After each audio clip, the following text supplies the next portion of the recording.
All right, let's jump right into a story that probably sounds a little too familiar to some of you. We've all heard those HOA horror stories, right? You want to do a simple project and suddenly you're drowning in paperwork and legal threats. Well, today we're unpacking a real-life case just like that. It's a mystery that kicks off with a homeowner who wanted one simple thing, a little more privacy. And that brings us to the big question, doesn't it? I mean, can your HOA really stop you from building something on your own property? You'd think, hey, I own this land, I pay the mortgage, I should be able to build a wall if I want to.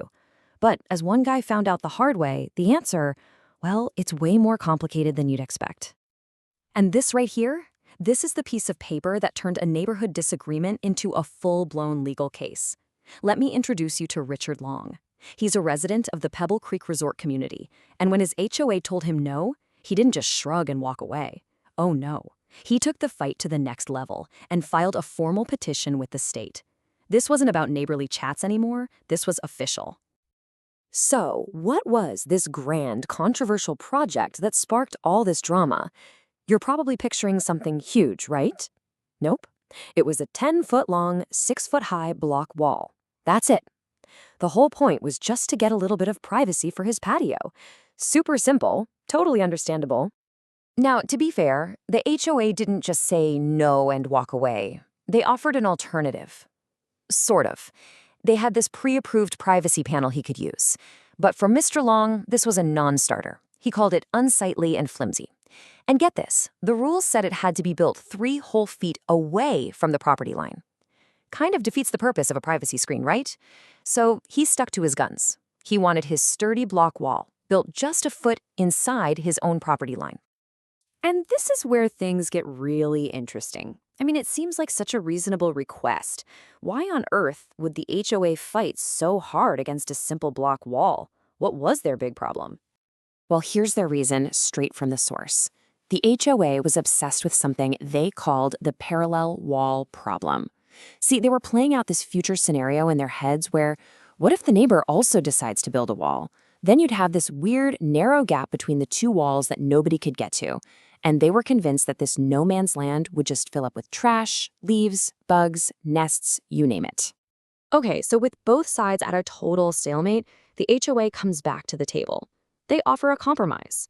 They say, all right, Mr. Long, you can have your block wall, but, and this is a huge but, there was a catch, a big one. So here's the deal they put on the table. Step 1. The wall couldn't be a foot inside his property like he wanted. It had to be built smack dab on the property line. Step 2, and this is the real kicker, he had to get his neighbors, the Rohlmans, to sign a legal document called a party wall agreement. And step 3, this agreement would be a permanent thing, tied to the property, meaning it would have to be disclosed if either of them ever tried to sell their house.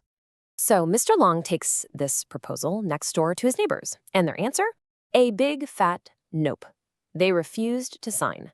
Just like that, the compromise fell apart. It was dead in the water, and Richard Long was right back at square one. Okay, so now the plot thickens, right?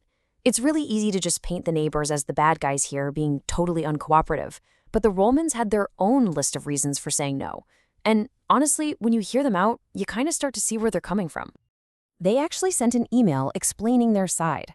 First off, they were worried that signing this thing, which was basically a permanent legal easement on their property, would tank their home's value. They also saw a future full of potential legal bills, and they really didn't like the idea that some future owner of their neighbor's house could just extend the wall whenever they wanted, without their permission. Their word for it was onerous. It was just too much legal risk for them to take on. So at this point, nobody's budging. The homeowner, the HOA, the neighbors, they're all at a standstill. So the whole thing boils down to one simple question. What do the rules actually say? To figure that out, we have to dig into the legal fine print, the community's governing documents, the famous CC&Rs. And believe it or not, this whole mess hangs on the definition of 2 little words, party wall. According to the CC&Rs, a party wall is a wall built on or right next to the shared property line. That definition alone is a huge clue because, remember, Mr. Long wanted to build his wall a foot inside his property. Right off the bat, his plan didn't quite fit the official definition. But then we find it. The smoking gun. Buried in the Architectural Landscape Committee guidelines is a rule that speaks directly to the HOA's big fear. It says, and I'm paraphrasing here, no parallel walls. You can't build two walls side by side. That one sentence, that's the bedrock of the HOA's entire case. And there's one more crucial detail in those CC&Rs. A real party wall, according to the rules, isn't a one-sided thing. It has to be usable by both neighbors.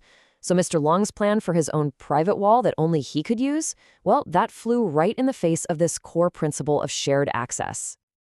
So with all the arguments laid out and the rulebook under a microscope, the whole dispute landed in front of a judge. It was time for someone to make the final call. And this is it, the final order. Signed, sealed, and delivered on September 14, 2017. This piece of paper is what officially ended the case of the unwanted wall. So, who won? The judge sided completely with the HOA. The verdict was that the community's documents, quote, unequivocally prohibit the exact kind of wall Mr. Long wanted to build. His idea for a private wall set back from the property line just didn't jive with the rules he agreed to when he moved in. Petition denied. Case closed. So, what's the takeaway from all of this? The biggest lesson is that an HOA agreement is not just a bunch of friendly neighborhood suggestions.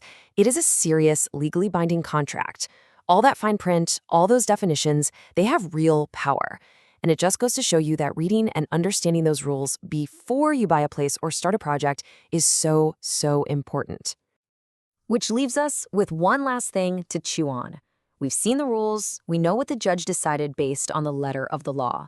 But was it fair? Was the HOA doing its job protecting the community from future headaches?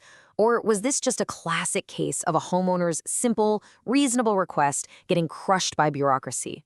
I'll let you be the judge of that.